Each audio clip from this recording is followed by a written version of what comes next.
মাননীয় স্পিকার, আমি এমন এক এলাকা থেকে নির্বাচিত হয়ে এসেছি যেই এলাকাটি জকিগঞ্জ এবং কানাইঘাট।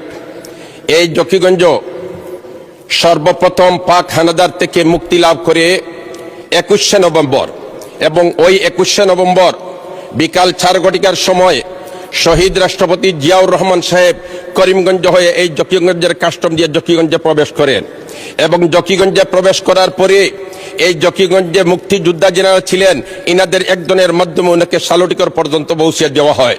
অতএব দুঃখের সাথে বলতে হয়, এখন পর্যন্ত জকিগঞ্জকে প্রথম মুক্তাঞ্চল হিসাবে সরকারিভাবে ঘোষণা দেওয়া হয় নাই। আমি আপনার মাধ্যমে এই আবেদন রাখতে চাই যে অনতিবিলম্বে জকিগঞ্জকে প্রথম মুক্তাঞ্চল হিসাবে ঘোষণা দেওয়া হোক। মাননীয় স্পিকার, সাথে সাথে 22শে নভেম্বর কানাইঘাট বিজয় হয়েছে হানাদার বাহিনী থেকে। এই যুদ্ধে আপনি নিজে অংশগ্রহণ করেছিলেন। আপনি কিন্তু কানাইঘাটের দিকে ভারত থেকে ঢুকে আপনি আটগাম আসছেন, তারপরে সালুটিকর হয়ে আপনি হরিপুর গেছেন।